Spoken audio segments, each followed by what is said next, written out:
Well, I'm Dane, and this is Dan Explains.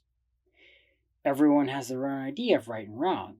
More often than not, it seems people try to make their own ideas of right and wrong fit what they want. As long as they're treating others how they would want to be treated, they think all the rest is fine.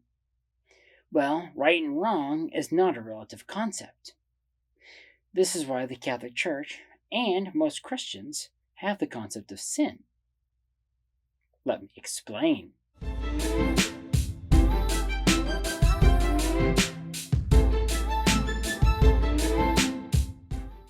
Even the most staunch atheists have a concept of good and bad, which usually boils down to something like, if an innocent person gets hurt or wronged in some way, that's bad. So, they don't normally have any aversion to actions or activities where no one apparently gets hurt.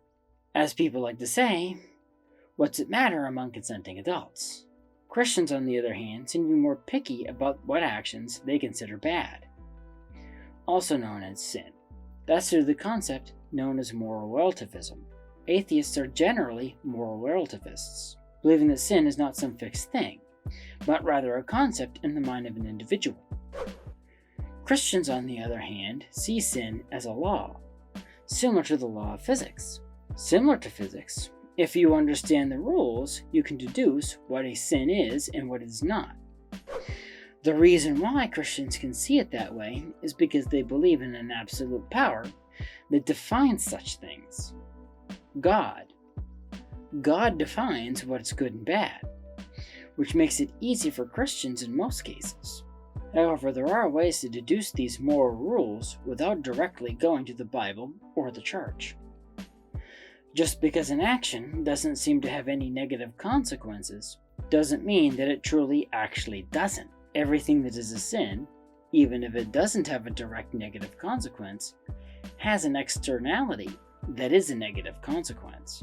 That negative externality may just be far enough removed from the action that it's not immediately clear. Certain actions can have negative consequences on society and culture, similar to how some seemingly innocent actions can have negative impacts on the environment.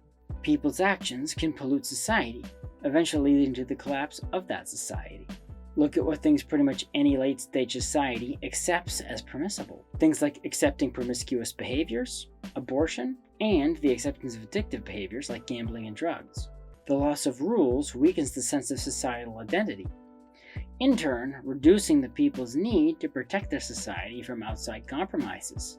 Also, many people become more self-centered and self-serving as their lives start to revolve more and more around pursuing their own personal pleasure, rather than being a functional member of the society.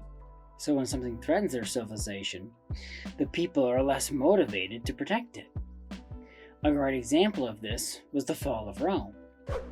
Although the rise of Christianity probably pushed Rome's fall off a few hundred years, much of the weight and degradation of the attitude of the Romans that had already accumulated over the centuries led to their fall at the hands of societies which weren't even much better than their own.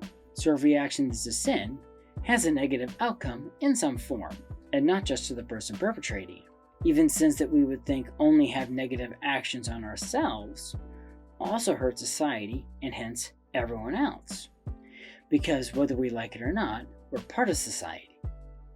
For instance, if you decide to engage in addictive behaviors that only seem to concern yourself, other people are harmed, not only due to the loss of your productivity, but because you also become a drain on society. This means there are certain actions that are always wrong. Many times you can justify an action which is normally seen as bad, like killing someone. Well, killing someone is almost always wrong. If you kill someone who was trying to kill you because it was your only option, that's not wrong. However, if the action can't have a mitigating circumstance, like an individual taking hard drugs, which not only hurts them, it hurts the rest of society, then that thing is always wrong, meaning that right and wrong is something that can be absolutely determined.